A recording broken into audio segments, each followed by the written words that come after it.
ದೇವರು ತಳ್ಳಿದ್ರೆ ಹೇಗಿರುತ್ತೆ ಪರಿಸ್ಥಿತಿ? ದೇವರು ನಮ್ಮನ್ನು ತಳ್ಳಿದ್ರೆ, ನಮ್ಮನ್ನು ದೂರ ತಳ್ಳಿದ್ರೆ ಪರಿಸ್ಥಿತಿ ಹೇಗಿರುತ್ತೆ? ನಮಗಾಗುವಂತಹ ನಷ್ಟ ಏನು ಪ್ರಿಯರೇ? ಇಷ್ಟಕ್ಕೂ ದೇವರು ನಮ್ಮನ್ನು ತಳ್ಳಿದ್ರೆ ನಮಗಾಗುವಂತಹ ನಷ್ಟ ಏನು? ತೊಂದರೆಗಳು, ಬಾಧೆಗಳು ಇದೆಲ್ಲ ಇದ್ದಿದ್ದೆ. ಓಕೆ, ಇದರ ಜೊತೆಯಲ್ಲಿ ಇನ್ನೂ ಏನೇನು? ದೇವರು ನಮ್ಮನ್ನು ತಳ್ಳಿದ್ರೆ ಆಗುವಂತಹ ನಷ್ಟ ಏನು? ದೇವರು ನಮ್ಮನ್ನು ತಳ್ಳಿದ್ರು ಅಂತ ಅಂದ್ಕೊಳ್ಳಿ, ಅಥವಾ ನಾವು ದೇವ್ರಿಗೆ ದೂರ ಆದ್ವಿ ಅಂತ ಅಂದ್ಕೊಳ್ಳಿ. ಆ ಗ್ಯಾಪ್ ಹಾಗೇ ಇರುತ್ತೆ. ಯಾರಾದರೂ ಬಂದು ಆಕ್ಯುಪೈ ಮಾಡ್ಕೊಳ್ತಾರ? ಯಾರು ಬರ್ತಾರೆ ಆಕ್ಯುಪೈ ಮಾಡ್ಕೊಳ್ಲಿಕ್ಕೆ? ಅಪವಾದಿ. ಹೌದಾ? ನಮ್ಮ ಪಕ್ಕದಲ್ಲಿ ಇಟ್ಕೊಳ್ಲಿಕ್ಕೆ ಆಗುವಂತಹದ್ದು ಇಬ್ಬರನ್ನೇ, ಒಬ್ಬರು ದೇವರು, ಇನ್ನೊಬ್ಬರು ಅಪವಾದಿ. ಒಂದು ವೇಳೆ ದೇವರು ನಮ್ಮನ್ನು ದೂರ ತಳ್ಳಿದ್ರೆ ದೇವ್ರಿಗೆ ದೂರ ಆಗ್ತೀವಿ. ಆ ಗ್ಯಾಪ್ ಇರುತ್ತಲ್ವ, ಆ ಗ್ಯಾಪ್ ಹಾಗೆ ಇರೋದಿಲ್ವಂತ ಯಾವಾಗಲೂ ಸಹ. ಅಪವಾದಿ ಶಾಶ್ವತವಾಗಿ ಎದುರು ನೋಡ್ತಾನೆ ಇರ್ತಾನೆ. ದೇವರಿಗೂ ತನ್ನ ಮಕ್ಕಳಿಗೂ ದೂರ ಏರ್ಪಟ್ಟರೆ ಆ ದೂರವನ್ನು ಹೋಗಿ ನಾನು ಫುಲ್ಫಿಲ್ ಮಾಡ್ತೀನಿ ಅಂತ ಕಾಯ್ತಿರ್ತಾನೆ. ಬರ್ತಾನ? ಖಂಡಿತವಾಗಿ ಬರ್ತಾನ? ದೇವರು ನಮ್ಮ ಜೀವನಗಳಿಗೆ ದೂರ ಆದರೆ ಅಪವಾದಿ ಖಂಡಿತವಾಗ್ಲೂ ಬರ್ತಾನ ಇಲ್ವಾ? ಬರ್ತಾನೆ. ಬಂದು ಏನು ಮಾಡಿಸ್ತಾನೆ? ನೀತಿವಂತರು, ಪರಿಶುದ್ಧರು, ಶುಭ್ರ ಹೃದಯಗಳು ಈ ಥರ ಜೀವನ ಮಾಡಕ್ಕೆ ಬಿಡ್ತಾನ? ಇಲ್ಲ. ಏನೇನು ಮಾಡಿಸ್ತಾನೆ ನಮ್ಮ ಕೈಯಲ್ಲಿ?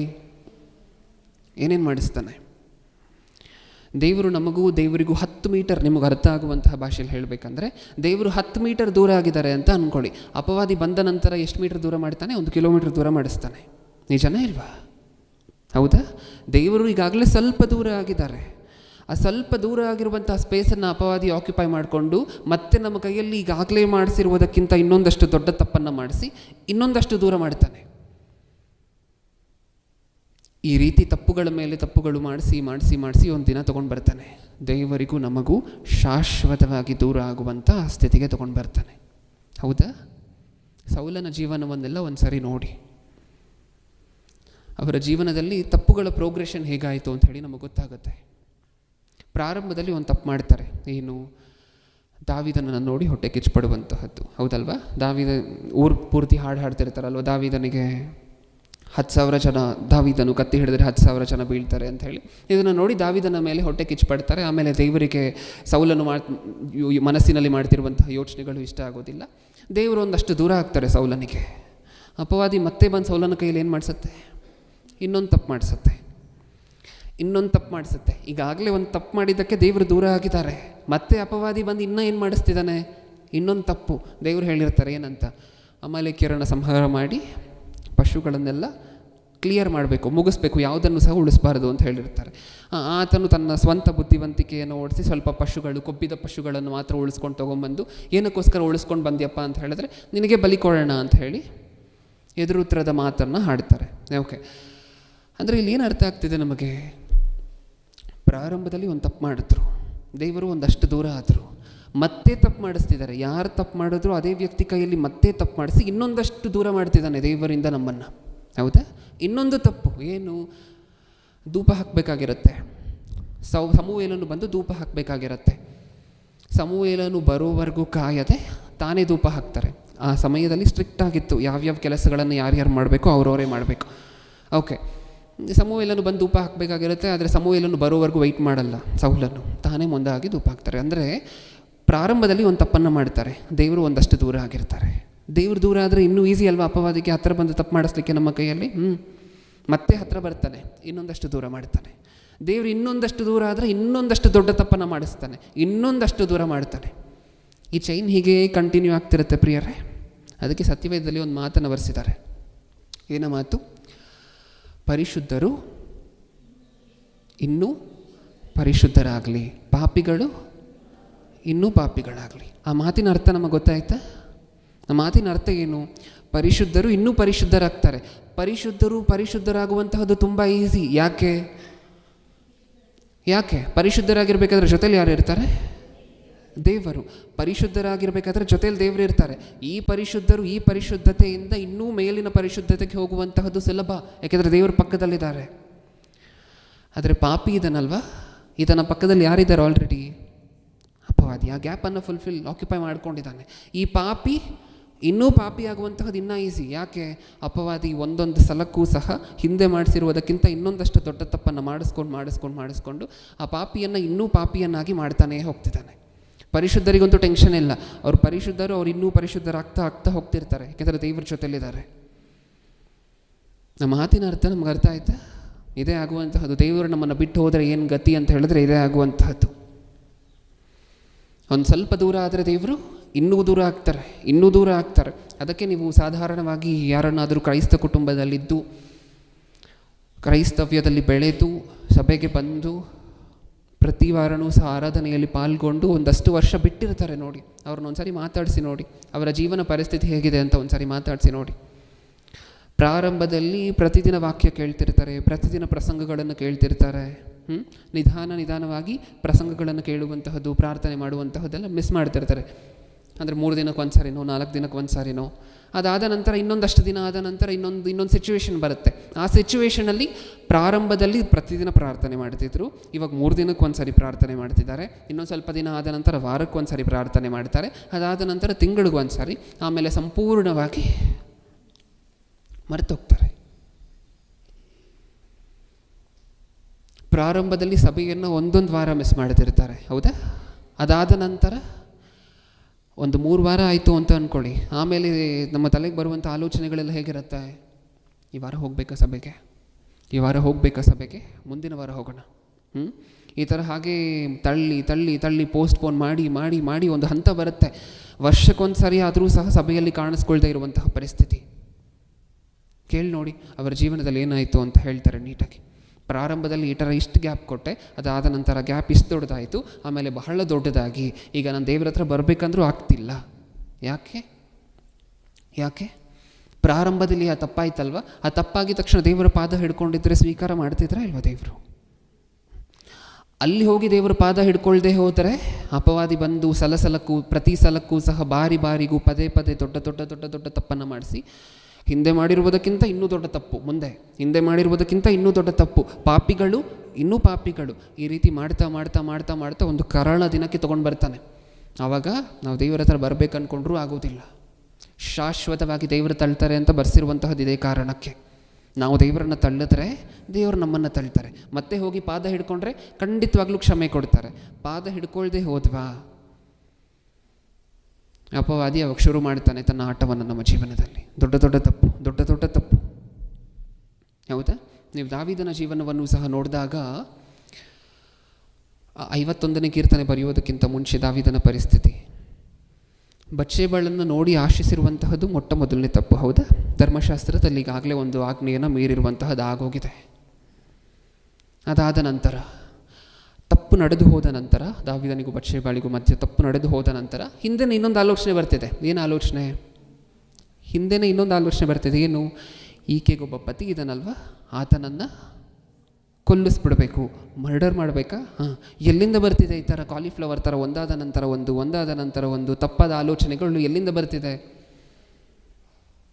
ಹೌದಲ್ವಾ? ಒಂದು ತಪ್ಪನ್ನು ಮಾಡಿದ ತಕ್ಷಣ ಅಪವಾದಿ ಬರ್ತಿದ್ದಾನೆ. ಆ ತಪ್ಪನ್ನು ಮಾಡಿದ ತಕ್ಷಣ ಆ ತಪ್ಪನ್ನು ಮುಚ್ಚಾಕ್ಲಿಕ್ಕೋ ಅದಕ್ಕಿಂತ ದೊಡ್ಡ ತಪ್ಪು, ಇನ್ನೂ ಅತ್ಯುತ್ತಮವಾಗಿರುವಂಥ ತಪ್ಪುಗಳು ಮಾಡಿಸ್ಕೊಂಡು ಹೋಗ್ತಿದ್ದಾನೆ. ಸದ್ಯ ಅದಾಗಿದ ತಕ್ಷಣ ಬಂದು ದೇವರು ಪ್ರವಾದಿಯನ್ನು ಕಳಿಸಿದ್ರು ಎಚ್ಚರಿಕೆ ಕೊಡಲಿಕ್ಕೆ. ಆ ಪ್ರವಾದಿಯ ಮಾತನ್ನು ಕೇಳ್ಕೊಂಡು ಮತ್ತೆ ಬಂದು 51ನೇ ಕೀರ್ತನೆಯಲ್ಲಿ ದೇವರ ಪಾದ ಹಿಡ್ಕೊಂಡ್ರು. ಅಲ್ಲಿಗೆ ಮುಗಿದು ಹೋಯಿತು. ದಾವೀದನಿಗೂ ದೇವರಿಗೂ ಮಧ್ಯ ಇದ್ದಂತಹ ದೂರ ಶಮನವಾಯಿತು. ಮತ್ತೆ ಹತ್ತಿರ ಆದರು. ಅದು ಹತ್ತಿರ ಆಗದೆ ಹೋಗಿದ್ದಿದ್ರೆ, ಹೌದಾ? ದೇವರನ್ನು ದೂರ ತಳ್ಳಿದ್ರೆ ಏನು ಕಳ್ಕೊಳ್ತೀವಿ ನಮ್ಮ ಜೀವನದಲ್ಲಂದರೆ ಇದನ್ನು ಕಳ್ಕೊಳ್ತೀವಿ. ನಮಗೆ ಗೊತ್ತೇ ಇರೋದಿಲ್ಲ. ಒಂದು ಪಾಪ ಮಾಡಿರ್ತೀವಿ. ಯಾಕೆಂದರೆ ನಿಮಗೂ ಅನ್ನಿಸ್ತಿರುತ್ತೆ ನಿಮ್ಮ ಜೀವನದಲ್ಲಿ, ನೀವು ಯಾವತ್ತು ದೇವರಿಗೆ ಜಾಸ್ತಿ ದೂರ ಆಗಿರ್ತೀರೋ ಆವತ್ತು ಇನ್ನೂ ದೂರ ಆಗ್ತಿರ್ತೀವಿ ದೇವರ ಹತ್ರ. ನಮ್ಮ ಮನಸ್ಸಲ್ಲಿ ಬರುವಂಥ ಆಲೋಚನೆಗಳೇನು ಗೊತ್ತಾ? ಹೇಗೂ ಪಾಪ ಮಾಡಿದ್ದೀನಿ, ಇದು ನಡೆದೋಗ್ಲಿ, ಹೇಗೂ ಇವತ್ತು ಸತ್ಯವೇದ ಓದಿಲ್ಲ, ಹೇಗೂ ಪ್ರಾರ್ಥನೆ ಮಾಡಿಲ್ಲ, ಬೆಳಗ್ಗೆ ಬೈಬಲ್ಲು ಓದೋದು ಬೇಡ, ನಾಳೆಯಿಂದ ಫ್ರೆಶ್ ಆಗಿ ಶುರು ಮಾಡೋಣ. ತಪ್ಪಿನ ಮೇಲೆ ತಪ್ಪು, ಪಾಪದ ಮೇಲೆ ಪಾಪ, ಹೌದಾ? ಹೇಗೂ ಸಭೆಗೆ ಹೋದ ವಾರ ಹೋಗಿಲ್ಲ, ಈ ವಾರನೂ ಹೋಗದೇ ಇದ್ದರೆ ಮುಂದಿನ ತಿಂಗಳು ಹೊಸದಾಗಿ ಬರುತ್ತೆ, ಸೆಪ್ಟೆಂಬರ್ ಬರುತ್ತೆ, ಅವಾಗ ಫ್ರೆಶ್ ಆಗಿ ಹೋಗ್ಬೋದು ದೇವರ ಸನ್ನಿಧಾನಕ್ಕೆ. ಯಾವತ್ತು ನಾವು ಜಾಸ್ತಿ ತಪ್ಪು ಮಾಡ್ತೀವಿ ಅಂದರೆ ಈ ಮುಂಚೆ ತಪ್ಪು ಮಾಡಿರ್ತೀವಲ್ವ, ಆ ಸಿಚುವೇಶನ್ ಆದ ನಂತರ ಜಾಸ್ತಿ ತಪ್ಪು ಮಾಡ್ತೀವಿ. ಯಾಕೆ? ಪಕ್ಕದಲ್ಲೇ ಇದ್ದಾನೆ ಅಪವಾದಿ, ಹೌದಾ? ಸೌಲನ ಪರಿಸ್ಥಿತಿನ ಒಂದು ಸಾರಿ ನೋಡೋಣ. ಸೌಲನನ್ನು ದೇವರು ಬಿಟ್ಟ ನಂತರ ಸೌಲನ ಪರಿಸ್ಥಿತಿಯನ್ನು ಒಂದು ಸಾರಿ ನೋಡೋಣ. ಸೌಲನು ಒಂದು ಮಾತಾಡ್ತಾರೆ. ಇಷ್ಟು ದಿನ ಸೌಲನನ್ನು ದೇವರು ಕೈ ಹಿಡ್ಕೊಂಡು, ಇಷ್ಟಕ್ಕೂ ಸೌಲನು ರಾಜ ಅಲ್ವಾ? ಓಕೆ, ರಾಜ ಅಂದಮೇಲೆ ಯುದ್ಧಕ್ಕೆ ಹೋಗಬೇಕಾಗಿರುವಂತಹದ್ದೆಲ್ಲ ಆ ಕಾಲದಲ್ಲಿ, ಹಳೆಯ ಒಡಂಬಡಿಕೆ ಕಾಲದಲ್ಲಿ ಧರ್ಮ, ಓಕೆ, ಈಗ ಯುದ್ಧಗಳಿಗೆ ಹೋಗಬೇಕಾದ್ರೆ ಈ ಮುಂಚೆ ಸೌಲನಿಗೆ ದೇವರು ನೀಟಾಗಿ ಇನ್ಸ್ಟ್ರಕ್ಷನ್ಸ್ ಕೊಡ್ತಾಯಿದ್ರು. ನೀನು ಯಾರ ಮೇಲೆ ಯುದ್ಧಕ್ಕೆ ಹೋಗಬೇಕಾ ಬೇಡವಾ, ಹೋದರೆ ಹೇಗೆ ಅಟ್ಯಾಕ್ ಮಾಡಬೇಕು, ಯಾರನ್ನು ಕರ್ಕೊಂಡು ಹೋಗಬೇಕು, ಯುದ್ಧಕ್ಕೆ ಹೋಗಬೇಕಾದ್ರೆ ಯಾರ ಮಾತನ್ನು ಕೇಳಬೇಕು, ಯಾರ ಮಾತನ್ನು ಕೇಳಬಾರ್ದು, ಈ ಥರ ಕ್ಲಿಯರ್ ಕಟ್ ಇನ್ಸ್ಟ್ರಕ್ಷನ್ಸನ್ನು ಕೊಟ್ಟು ಯುದ್ಧ ಕಳಿಸ್ತಾಯಿದ್ರು. ಒಂದು ಸಮಯ ಬರುತ್ತೆ, ದೇವರು ಸೌಲನನ್ನು ಏನು ಮಾಡಿದ್ದಾರೆ, ತಳ್ಳಿದ್ದಾರೆ. ಈಗ ಸೌಲನ ಪರಿಸ್ಥಿತಿ ಏನು ಅಂತ ಹೇಳಿದ್ರೆ, ಒಂದು ಅನಾಥ ಮಗುವನ್ನು ತುಂಬ ಗಜಿಬಿಜಿ ಅನಿಸುವಂತಹ ಮಾರ್ಕೆಟಲ್ಲಿ ಬಿಟ್ಟರೆ ಹೇಗಿರುತ್ತೋ ಸೌಲನ ಪರಿಸ್ಥಿತಿ ಅದು. ದೇವರು ಕೈ ಬಿಟ್ಟರೆ ಪರಿಸ್ಥಿತಿ ಹೇಗಿರುತ್ತೆ ಅಂದರೆ ಹೀಗಿರುತ್ತೆ. ಈ ಮುಂಚೆ ಆ ಮಗುವಿಗೆ ತಂದೆ ತಾಯಂದಿರು ಇರ್ತಾರೆ, 2 ವರ್ಷ ಇರುತ್ತೆ ಅಂತ ಅಂದ್ಕೊಳ್ಳಿ. ಆ ಮಗುವಿಗೆ ಯಾವ ಕಡೆ ಹೋಗಬೇಕಂತ ಗೊತ್ತಿಲ್ಲ, ಯಾರನ್ನು ಮಾತಾಡಿಸ್ಬೇಕು ಅಂತ ಗೊತ್ತಿಲ್ಲ. ತುಂಬ ಕ್ರೌಡೆಡ್ ಆಗಿರುವಂತಹ ಮಾರ್ಕೆಟಲ್ಲಿ ಆ ಮಗುವನ್ನು ಮಧ್ಯ ರಸ್ತೆಯಲ್ಲಿ ತಂದೆ ತಾಯಂದಿರು ಬಿಟ್ಟು ಹೊರಟೋದ್ರೆ ಹೇಗಿರುತ್ತೋ ಆ ಮಗುವಿನ ಪರಿಸ್ಥಿತಿ, ಅದು ಸೌಲನ ಪರಿಸ್ಥಿತಿ. ಬೇಳಾಡ್ತಾರೆ, ಏನಂತ, ದೇವರು ನನ್ನ ಜೊತೆ ಮಾತಾಡ್ತಿಲ್ಲ, ಯಾರ ಮೂಲಕನೂ ನನ್ನ ಜೊತೆ ಮಾತಾಡ್ತಿಲ್ಲ, ನನಗೆ ಯಾರ ಮೇಲೆ ಯುದ್ಧಕ್ಕೆ ಹೋಗಬೇಕು ಅಂತ ಗೊತ್ತಾಗ್ತಿಲ್ಲ, ಹೋಗಬಾರ್ದು ಅಂತ ಗೊತ್ತಾಗ್ತಿಲ್ಲ, ನೆಕ್ಸ್ಟ್ ಸ್ಟೆಪ್ ಏನು ಮಾಡಬೇಕು ಅಂತ ಗೊತ್ತಿಲ್ಲ, ಏನು ಮಾಡಬಾರ್ದು ಅಂತ ಗೊತ್ತಿಲ್ಲ. ಒಂದು ಸಾರಿ ನೋಡೋಣ ಮಾತನ್ನು. ಸಮುವೇಲನ 2ನೇ ಗ್ರಂಥ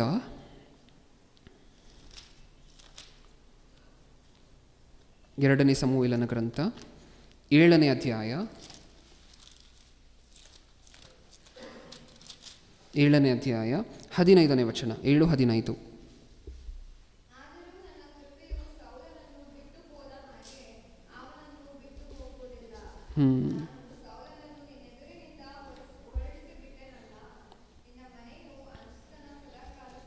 ಸಾಕು ಪ್ರಿಯರೇ, ಏನಂತ ಹೇಳಿದ್ದಾರೆ, ನನ್ನ ಕೃಪೆಯು ಸೌಲನನ್ನು ಬಿಟ್ಟು ಹೋದ ಹಾಗೆ ಅವನನ್ನು ಬಿಟ್ಟು ಹೋಗುವುದಿಲ್ಲ. ಅಂದರೆ ಸೌಲನ ಮೇಲೆ ಇದ್ದಂತಹ ದೇವರ ಕೃಪೆ ಏನಾಯ್ತಂತೆ, ಹೊರಟೋಯ್ತು. ದೇವರ ಕೃಪೆ ಹೋಯಿತು ಅಂದರೆ ದೇವರು ದೂರ ಆಗಿದ್ದಾರೆ ಅಂತ. ಸೌಲನನ್ನು ಬಿಟ್ಟು ದೇವರು ದೂರ ಆಗಿದ್ದಾರೆ. ಮುಂದೆ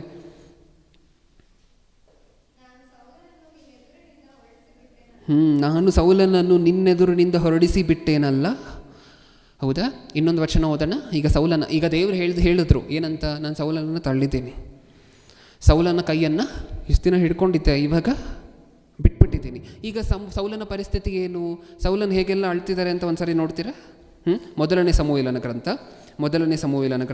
28ನೇ ಅಧ್ಯಾಯ 15ನೇ ವಚನ, 28-15.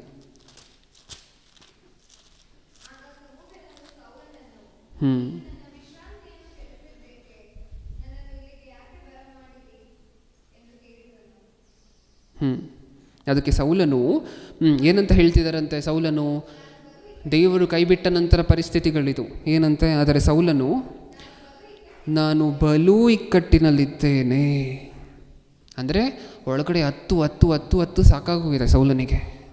ಏನಂತ ಹೇಳ್ಕೊಳ್ತಿದ್ದಾರೆ, ನಾನು ತುಂಬ ಕಷ್ಟದಲ್ಲಿದ್ದೀನಿ ಬ್ರದರ್.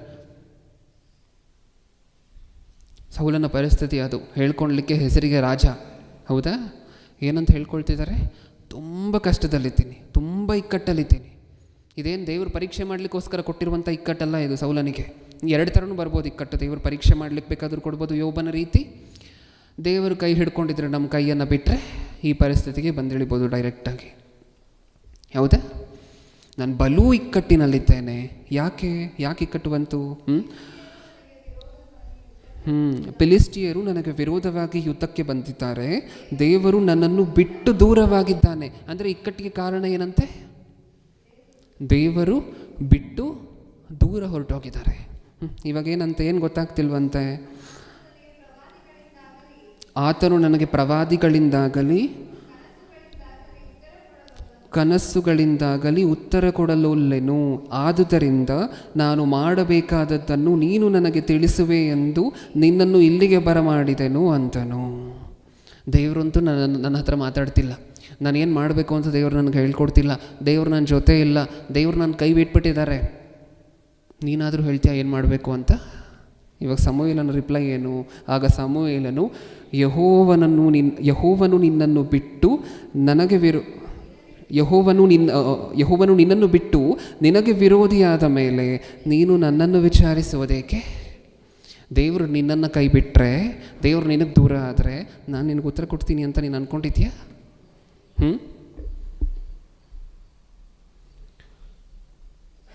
ದೇವರು ಕೈ ಬಿಟ್ಟರೆ ಯಾರಾದರೂ ಒಬ್ರಿಗೆ ಹೆಲ್ಪ್ಗೆ ಆಗ್ತಾರೇನೋ ಅಂತ ನಾವು ಅಂದ್ಕೊಂಡಿರ್ಬೋದು. ಅದಕ್ಕೆ ಇಲ್ಲಿ ಸಮೂಹಲನ್ನು ನೀಟಾಗಿ ಹೇಳ್ತಿದ್ದಾರೆ, ಏನು ದೇವರೇ ನಿನ್ನ ಕೈ ಬಿಟ್ಟರೆ ನಾನು ಬಂದು ನಿನಗೆ ಹೆಲ್ಪ್ ಮಾಡಲಿಕ್ಕಾಗತ್ತಾ? ದೇವರೇ ನಿನ್ನನ್ನು ದೂರ ತಳ್ಳಿದ್ರೆ ಮನುಷ್ಯರನ್ನು ನೀನು ಆಧರಿಸ್ಕೊಂಡ್ರೆ ಆಗಿತ್ತಾ? ಇಲ್ಲ. ಏನರ್ಥ ಆಯಿತು ಸೌಲನ ಪರಿಸ್ಥಿತಿಯನ್ನು ನೋಡಿದಾಗ ನಮಗೆ? ಸೇಮ್ ಅಲ್ವಾ? ಆ ಮಾರ್ಕೆಟಲ್ಲಿ ಆ ಮಗುವನ್ನು ಬಿಟ್ಟು ಹೋದರೆ ಹೆಂಗಿರುತ್ತೋ ಸೌಲನ ಪರಿಸ್ಥಿತಿನೂ ಆ್ಯಸ್ ಇಟ್ ಈಸ್. ಯಾಕೆಂದರೆ ಸೌಲನಿಗೆ ಇಲ್ಲಿ ಗೊತ್ತಾಗ್ತಿಲ್ಲ, ಏನು ಮಾಡಬೇಕಂತ ಗೊತ್ತಾಗ್ತಿಲ್ಲ. ಫಿಲಿಸ್ಟಿಯರು ಯುದ್ಧಕ್ಕೆ ರೆಡಿಯಾಗಿ ನಿಂತಿದ್ದಾರೆ. ಹೋಗ್ಬೇಕಾ ಬೇಡವಾ, ಹೆಂಗೆ ಹೋಗಬೇಕು, ಯಾವ ಕಡೆಯಿಂದ ಅಟ್ಯಾಕ್ ಮಾಡಬೇಕು, ಯಾರನ್ನು ಕರ್ಕೊಂಡು ಹೋಗಬೇಕು, ಯಾವ ಮಾತನ್ನು ಕೇಳಬೇಕು, ಏನೂ ಗೊತ್ತಾಗ್ತಿಲ್ಲ. ದೇವರು ನನ್ನ ಜೊತೆ ಮಾತಾಡ್ತಿಲ್ಲ. ಏನಂತ ಕಣ್ಣೀರಾಗ್ತಿದ್ದಾರೆ ಈ ವ್ಯಕ್ತಿ? ಸೌಲನು ಏನಂತ ಕಣ್ಣೀರಾಗ್ತಿದ್ದಾರೆ? ದೇವರು ನನಗೆ ದೂರ ಆಗಿದ್ದಾರೆ, ದೇವರು ನನ್ನನ್ನು ಕೈ ಬಿಟ್ಟಿದ್ದಾರೆ, ದೇವರು ನನ್ನ ಜೊತೆ ಮಾತಾಡ್ತಿಲ್ಲ. ದೇವರು ಬಿಟ್ಟು ಹೋದರೆ ಇದು ಪರಿಸ್ಥಿತಿ. ಮಾರ್ಕೆಟಲ್ಲಿರುವಂತಹ ಅನಾಥ ಮಗು. ದೇವ್ರ ಜೊತೆಯಲ್ಲಿದ್ದಾಗ ಎಷ್ಟು ಚೆನ್ನಾಗಿತ್ತು, ಡೀಟೇಲಾಗಿ ಇನ್ಸ್ಟ್ರಕ್ಷನ್ ಕೊಡ್ತಿದ್ರ, ಮಗು ನೀನು ಯುದ್ಧಕ್ಕೆ ಹೋಗು, ನಾನು ನಿನ್ನ ಜೊತೆ ಬರ್ತೀನಿ. ಅಂದರೆ ಇದನ್ನು ಡೈರೆಕ್ಟಾಗಿ ಹಾಗೆ ತೊಗೋಬಾರ್ದು ಪ್ರಿಯರೇ. ಈ ಕಾಲದಲ್ಲೂ ಬ್ರದರ್ ಹಾಗಿದ್ರೆ ದೇವರು ನಮ್ಮ ಜೊತೆ ಇದ್ದರೆ ನಾವು ಯುದ್ಧ ಮಾಡ್ಬೋದಾ ಹೋಗಿ ಅಂತೆಲ್ಲ ಕೇಳಬಾರ್ದು. ಆ ಕಾಲದಲ್ಲಿ ಪರಿಸ್ಥಿತಿಗಳು ಬೇರೆ. ಈ ಕಾಲದಲ್ಲಿ ನಿಮ್ಮ ಜೀವನದಲ್ಲಿರುವಂಥ ಸಿಚುವೇಶನ್ಸ್ಗೆ ಅಪ್ಲೈ ಮಾಡ್ಕೊಳ್ಳಿ ವಚನಗಳನ್ನು, ಅವಾಗ ನಮ್ಗೆ ಅರ್ಥ ಆಗುತ್ತೆ. ಇನ್ನೊಬ್ಬ ವ್ಯಕ್ತಿ ಇದ್ದಾರೆ ಸತ್ಯವೇದದಲ್ಲಿ, ಸಂಸೋನನು. ನಮಗೆ ಗೊತ್ತಲ್ವ, ಸಂಸೋನನು ದೇವರು ಒಂದು ಸರಿ ಕೈ ಬಿಡ್ತಾರೆ. ತಪ್ಪುಗಳನ್ನು, ಅಂದರೆ ದೇವರು ಒಂದು ವಿಚಾರವನ್ನು ಹೇಳಿರ್ತಾರೆ, ಈ ಗುಟ್ಟನ್ನು ಯಾರಿಗೂ ತಿಳಿಸಬಾರ್ದು ಅಂತ ಹೇಳಿ ಆ ಗುಟ್ಟನ್ನು ತಿಳಿಸಿದ ನಂತರ ಕೈ ಬಿಡ್ತಾರೆ. ಆವಾಗ ಬಂದು ಸಂಸೋನನಿಗೆ ಹೇಳ್ತಾರೆ, ಅವ್ರು ಬಂದಿದ್ದಾರೆ, ಹೋಗಿ ಹೊಡೆದಾಕ್ಬಿಟ್ಟು ಬಾ, 1000 ಜನರನ್ನು ಹೊಡೆದಲ್ವಾ ಅಂತ ಹೇಳಿದ್ರೆ, ಎದ್ದೇಳಬೇಕು ಅಂತ ಅಂದ್ಕೊಂಡ್ರೂ ಆಗೋದಿಲ್ಲ ಎದ್ದೇಳಲಿಕ್ಕೆ. ಪಾಪ 1000 ಜನರನ್ನು ಹೊಡೆಯುವಂತಹದ್ದು ಬಿಡಿ, ಎದ್ದೇಳಬೇಕು ಅಂತ ಅಂದ್ಕೊಂಡ್ರು ಎದ್ದೇಳಲಿಕ್ಕೆ ಆಗ್ತಿಲ್ಲ. ಯಾಕೆ? ಇಷ್ಟು ದಿನ ಕೈ ಹಿಡ್ಕೊಂಡಂಥವರು ಬಿಟ್ಬಿಟ್ಟಿದ್ದಾರೆ, ಹೌದಾ? ಎಷ್ಟು ದಿನ ಪಕ್ಕದಲ್ಲಿದ್ದಂಥವರು ದೂರ ಆಗಿದ್ದಾರೆ. ಇವಾಗ ಶುರು ಆಗುತ್ತೆ ಇವ್ರ ಜೀವನದಲ್ಲಿ. ಇದೆಲ್ಲ ಆದ ನಂತರ ಸೌಲನ ಜೀವನ ಬರ್ತಾ ಹದಗೆಡ್ತಾ ಹೋಗುತ್ತೆ. ಪಾಪಗಳ ಮೇಲೆ ಪಾಪಗಳು, ತಪ್ಪುಗಳ ಮೇಲೆ ತಪ್ಪು. ಮೊದಲು ದೇವರು ಒಂದು ಆಜ್ಞೆಯನ್ನು ಮೀರಿದ್ರೆ ಇವಾಗ 2-3 ಆಜ್ಞೆಯನ್ನು ಮೀರ್ಕೊಂಡು ಹೋಗುವಂತಹ ಪರಿಸ್ಥಿತಿ. ಯಾಕೆ? ಅಪವಾದಿ ಹತ್ರ ಬಂದರೆ ಏನೇನು ಬೇಕಾದರೂ ಮಾಡಿಸ್ತಾನೆ. ಲೋಕದಲ್ಲಿರುವಂತಹ ಎಲ್ಲ ಪಾಪಗಳನ್ನು ಮಾಡಿಸಿ ನರಕಕ್ಕೆ ಬೇಕಾದರೂ ಕಳಿಸ್ತಾನೆ. ಯಾಕಂದರೆ ದೇವರು ದೂರ ಆಗಿದ್ದಾರಲ್ವ. ಅದಕ್ಕೆ ಇನ್ನು ಮುಂದೆ ನಮ್ಮ ಪ್ರಾರ್ಥನೆಗಳಲ್ಲೂ ಅಷ್ಟೇ, ನಮ್ಮ ವಿಜ್ಞಾಪನೆಗಳಲ್ಲಿ ನಮ್ಮ ಹಂಬಲ ಎಲ್ಲ ಇರಬೇಕಾಗಿರುವಂಥದ್ದು ಒಂದೇ ವಿಚಾರಕ್ಕೆ, ದೇವರು ನಮ್ಮ ಕೈ ಹಿಡ್ಕೊಂಡಿದ್ದಾರೆ, ದೇವರು ನಮ್ಮ ಹತ್ತಿರ ಇದ್ದಾರೆ. ಒಂದು ವೇಳೆ ದೇವರು ನಮ್ಮ ಹತ್ತಿರ ಇಲ್ಲದೆ ಹೋದರೆ ಅಪವಾದಿ ದೇವರಿಂದ ನಮ್ಮನ್ನು ಇನ್ನೂ ದೂರ ಮಾಡಿಸ್ತಾನೆ, ಇನ್ನೂ ನಮ್ಮ ಜೀವನ ಹದಗೆಡ್ತಾ ಹೋಗುವಂತೆ ಮಾಡ್ತಾನೆ. ಪ್ರಾರಂಭದಲ್ಲಿ ಚಿಕ್ಕ ತಪ್ಪುಗಳನ್ನು ಮಾಡ್ತಿರುವಂಥವ್ರು ದೊಡ್ಡ ತಪ್ಪುಗಳಿಗೆ ಮುಂದಾಗ್ತಾರೆ. ಪ್ರಾರಂಭದಲ್ಲಿ 1 ವಾರ ಸಭೆಯನ್ನು ಮಿಸ್ ಮಾಡ್ತಿದ್ದಂಥವರು 1 ತಿಂಗಳು 2-3 ತಿಂಗಳು ಸಭೆಯನ್ನು ಮಿಸ್ ಮಾಡಲಿಕ್ಕೆ ಶುರು ಮಾಡ್ತಾರೆ. ಯಾಕೆ? ದೇವರು ಸ್ವಲ್ಪ ದೂರ ಆದರೆ ಜಾಸ್ತಿ ದೂರ ಆಗುವಂತಹ ತುಂಬ ಸುಲಭ. ಏನು? ದೇವರು ಸ್ವಲ್ಪ ದೂರ ಆದರೆ ಜಾಸ್ತಿ ದೂರ ಆಗುವಂತಹದ್ದು ಸುಲಭ. ಯಾಕೆ? ಅಪವಾದಿ ಇದ್ದಾನೆ. ಓಕೆ, ಈಗ ಇಷ್ಟಕ್ಕೂ ದೇವರು ಮುಗಿಸ್ಕೊಳ್ಳೋಣ ಸ್ವಲ್ಪ ಹೊತ್ತಲ್ಲಿ. ಇಷ್ಟಕ್ಕೂ ದೇವರು ದೂರ ಆಗ್ತಾರೆ. ದೇವರು ದೂರ ಆದರೆ ಹೇಗಿರುತ್ತೆ ಪರಿಸ್ಥಿತಿಗಳು? ನಮ್ಮನ್ನು ಇನ್ನೂ ಪಾಪಿಗಳನ್ನಾಗಿ ಮಾಡ್ತಾನೆ, ಪಾಪಿಗಳನ್ನು ಇನ್ನೂ ಪಾಪಿಗಳನ್ನಾಗಿ ಮಾಡ್ತಾನೆ, 2ರಷ್ಟು ನರಕ ಪಾತ್ರರನ್ನಾಗಿ ಮಾಡ್ತಾನೆ ಅನ್ನುವಂತಹದನ್ನು ನೋಡಿದ್ದೀವಿ. ಇನ್ನೂ ದೇವರು ನಮಗೆ ದೂರ ಆದರೆ ಆ ಪೇಯ್ನ್ ಹೇಗಿರುತ್ತೆ, ಆ ಲಾಸ್ ಹೇಗಿರುತ್ತೆ? ದೇವರು ನಮಗೆ ದೂರ ಆದರೆ, ನಮ್ಮ ಕೈಯನ್ನು ದೇವರು ಬಿಟ್ಟರೆ ಆ ಪೇಯ್ನ್ ಹೇಗಿರುತ್ತೆ ಅಂತ ನಮ್ಗೆ ಅರ್ಥ ಆಗಬೇಕು ಅಂದರೆ ಒಂದಷ್ಟು ವಚನಗಳನ್ನು, 4 ವಚನಗಳನ್ನು ನೋಡ್ಕೊಂಡು ಮುಗಿಸ್ಕೊಳ್ಳೋಣ. ಓಕೆ, ದೇವರು ನಮಗೆ ದೂರ ಆಗೋದ್ರೆ ಏನು ಮಹಾಬಾಧೆ ಆಗೋಗುತ್ತೆ? ಏನಿಲ್ಲ ಬ್ರದರ್, ನಮ್ಮ ಜೀವನವನ್ನು ನಾವು ಮಾಡ್ಕೊಂಡು ಹೋಗ್ತೀವಿ, ನಮ್ಮ ಹತ್ರ ಶಕ್ತಿ ಇದೆ, ನಮ್ಮ ಬಲ ಇದೆ, ನಮ್ಮ ಪಾಡಿಗೆ ನಾವು ದುಡಿತೀವಿ, ನಾವು ತಿಂತೀವಿ ಅಂತ ನಿಮಗೆ ಅನ್ನಿಸ್ಬಹುದು. ದೇವರು ದೂರ ಆದರೆ, ದೇವರು ನಮ್ಮ ಕೈಯನ್ನು ಬಿಟ್ಟರೆ ಆ ಬಾಧೆ ಹೇಗಿರುತ್ತೆ ಅಂತ ನಮ್ಗೆ ಅರ್ಥ ಆಗಬೇಕಾದ್ರೆ, ತುಂಬ ಜನ ಲೋಕದಲ್ಲೂ ಹೇಳ್ತಿರ್ತಾರಲ್ವ, ಏನು ಕಣ್ಣಿದ್ದಾಗ ಯಾವುದ್ರ ಬೆಲೆ ಗೊತ್ತಾಗೋದಿಲ್ವಂತೆ, ಕಣ್ಣಿದ್ದಾಗ ಗೊತ್ತಾಗೋದಿಲ್ವಂತೆ ಯಾವುದರ ಬೆಲೆ, ಕಣ್ಣಿನ ಬೆಲೆ. ಹೌದಾ? ಸುಮಾರು ಈ ರೀತಿಯಾಗಿರುವಂಥ ಪ್ರಾಬ್ಸನ್ನು ಹೇಳುವಂತಹ ನೀವು ನೋಡಿದ್ದೀರಾ. ತಾಯಿದ್ದಾಗ ಗೊತ್ತಾಗೋದಿಲ್ಲ ತಾಯಿ ಬೆಲೆ, ಕಣ್ಣಿದ್ದಾಗ ಗೊತ್ತಾಗೋದಿಲ್ಲ ಕಣ್ಣಿನ ಬೆಲೆ. ದೇವರು ನಮ್ಮ ಜೊತೆ ಇದ್ದಾಗ ನಮಗೆ ಗೊತ್ತಾಗೋದಿಲ್ಲ ದೇವ್ರ ಬೆಲೆ. ಯಾವಾಗ ಗೊತ್ತಾಗತ್ತೆ? ದೇವರು ನಮ್ಮನ್ನು ಬಿಟ್ಟು ಯಾವಾಗ ಹೋಗ್ತಾರೋ ಅವತ್ತು ಗೊತ್ತಾಗತ್ತೆ ದೇವರ ಬೆಲೆ ಏನು ಅಂತ ಹೇಳಿ. ಹೌದಾ? ದೇವರು ಯಾವಾಗ ನಮ್ಮನ್ನು ದೂರ ತಳ್ತಾರೋ ಆವಾಗ ಗೊತ್ತಾಗತ್ತೆ ದೇವರ ಬೆಲೆ ಏನು. ಸೌಲನಿಗೆ ಇವಾಗ ಗೊತ್ತಾಗ್ತದೆ ದೇವರ ಬೆಲೆ ಏನು ಅಂತ ಹೇಳಿ. ಎಷ್ಟು ದಿನ ಸೇಫಾಗಿ ದೇವರು ಗಟ್ಟಿಯಾಗಿ ಸೌಲನ್ನು ಕೈ ಹಿಡ್ಕೊಂಡು ಮುಂದೆ ಕರ್ಕೊಂಡು ಹೋಗ್ತಿರ್ಬೇಕಾದ್ರೆ ಯಾರೂ ಅಡ್ಡ ನಿಲ್ತಾ ಇರಲಿಲ್ಲ. ಅದು ಇಷ್ಟು ದಿನ ಇದ್ದಂತಹದ್ದು. ಇವಾಗ ಸುತ್ತ ತಿರುಗಿ ತಿರುಗಿ ತಿರುಗಿ ತಿರುಗಿ ನೋಡೋದು ನಮ್ಮ ತಂದೆ ತಾಯಿ ಎಲ್ಲಾದರೂ ಕಾಣಿಸ್ತಾರೇನೋ ಅಂತ ಹೇಳಿ ಆ ಮಾರ್ಕೆಟಲ್ಲಿ. ಅದು ಸೌಲನ ಪರಿಸ್ಥಿತಿ. ದೇವರಿದ್ದಾಗ ಇಸ್ರಾಯೇಲಿಯರ ಪರಿಸ್ಥಿತಿ ಹೇಗೆ ಗೊತ್ತಾ? ಇಸ್ರಾಯೇಲಿಯರು ಅನ್ನುವಂತಹ ಒಂದು ಜನಾಂಗವನ್ನು, ಆ ಜನಾಂಗದ ಎಕ್ಸಾಂಪಲನ್ನು ತೊಗೊಂಡು ಯೋಚನೆ ಮಾಡಿ ನೋಡೋಣ. ದೇವರಿದ್ದಾಗ ಅವ್ರ ಪರಿಸ್ಥಿತಿ ಹೇಗಿತ್ತು, ದೇವರು ಇವ್ರ ಹತ್ತಿರ ಇದ್ದಾಗ, ದೇವರು ಇಸ್ರಾಯೇಲಿಯರ ಕೈ ಹಿಡ್ಕೊಂಡಿದ್ದಾಗ ಇಸ್ರಾಯೇಲಿಯರ ಪರಿಸ್ಥಿತಿ ಹೇಗಿತ್ತು ಅಂತ ಹೇಳಿ ಯೋಚನೆ ಮಾಡಿ ನೋಡೋಣ. ಅವಾಗ ನಮ್ಗೆ ಗೊತ್ತಾಗ್ಬೋದು ದೇವರು ದೂರ ಆದರೆ ಹೇಗಿರುತ್ತೆ ಅಂತ ಹೇಳಿ ಆ ಕತ್ತಲು. ಓಕೆ, ಇದು ನಮ್ಗೆ ಅರ್ಥ ಆಗಲಿಕ್ಕೋಸ್ಕರ ಇಸ್ರಾಯೇಲಿಯರು ಅನ್ನುವಂತಹ ಜನಾಂಗವನ್ನು, ಆ ಜನಾಂಗ ಪೂರ್ತಿಯನ್ನು 1-2 ವರ್ಷ ಮಗು ಅಂತ ಅಂದ್ಕೊಳ್ಳಿ. ಇಸ್ರಾಯೇಲಿಯರು ಅಂದರೆ ಯಾರಿವಾಗ? ಇಸ್ರಾಯೇಲ್ ಅನ್ನುವಂತಹದ್ದು ಆ ಚಿಕ್ಕ ಮಗುವಿಗಿರುವಂಥ ಹೆಸರು ಅಂತ ಅಂದ್ಕೊಳ್ಳಿ. ಸ್ವಲ್ಪ ಹೊತ್ತು 2 ವರ್ಷ ಮಗುವಿಗೆ ಅಂತ ಅಂದ್ಕೊಳ್ಳಿ. ಈಗ ಇಸ್ರಾಯೇಲ್ ಅಂದರೆ ಯಾರು? ಒಂದು ಚಿಕ್ಕ ಮಗು. ಆ ಚಿಕ್ಕ ಮಗುವಿಗೆ ಎಷ್ಟು ವಯಸ್ಸು? 2 ವರ್ಷ. ಓಕೆ, ಈಗ ದೇವ್ರ ಜೊತೆಲಿರಬೇಕಾದ್ರೆ ಆ ಇಸ್ರಾಯೇಲ್ ಅನ್ನುವಂತಹ ಚಿಕ್ಕ ಮಗುವ ಕೈ ಹಿಡ್ಕೊಂಡು ಹೇಗೆ ನಡೆಸಿದ್ರು ಅಂತ ಒಂದು ಸಾರಿ ನೋಡೋಣ. ಧರ್ಮೋಪದೇಶ ಕಾಂಡ 32ನೇ ಅಧ್ಯಾಯ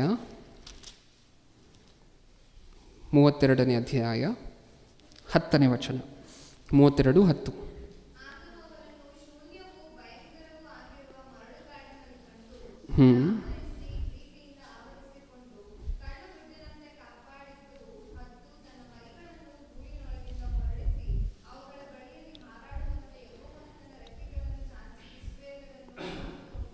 ಸಾಕು ಪ್ರಿಯರೇ. ಓಕೆ, ಏನಂತ ಬರೆಸಿದ್ದಾರೆ ಪ್ರಿಯರೇ? ಏನಂತ ಓದ್ಕೊಂಡ್ವಿ? ಇಸ್ರಾಯೇಲಿಯರನ್ನು ದೇವರು ಹೇಗೆಲ್ಲ ನಡೆಸಿದ್ರು ಅನ್ನುವಂತಹದನ್ನು ಮತ್ತೆ ನೆನಪು ಮಾಡ್ತಿದ್ದಾರೆ.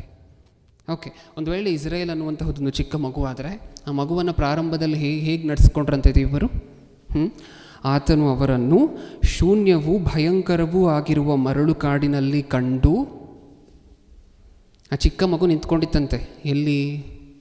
ಒಂದು ಡೆಸರ್ಟಲ್ಲಿ, ಒಂದು ಮರಳು ಕಾಡಿನಲ್ಲಿ. ಮರಳು ಕಾಡು ಅಂದರೆ ಗೊತ್ತಲ್ವ ನಮಗೆ? ಪೂರ್ತಿಯಾಗಿ ಮರಳೇ ಇರುತ್ತೆ, ಸುತ್ತಮುತ್ತ ಅಷ್ಟು ಜನಗಳು ಕಾಣಿಸೋದಿಲ್ಲ ನಮಗೆ.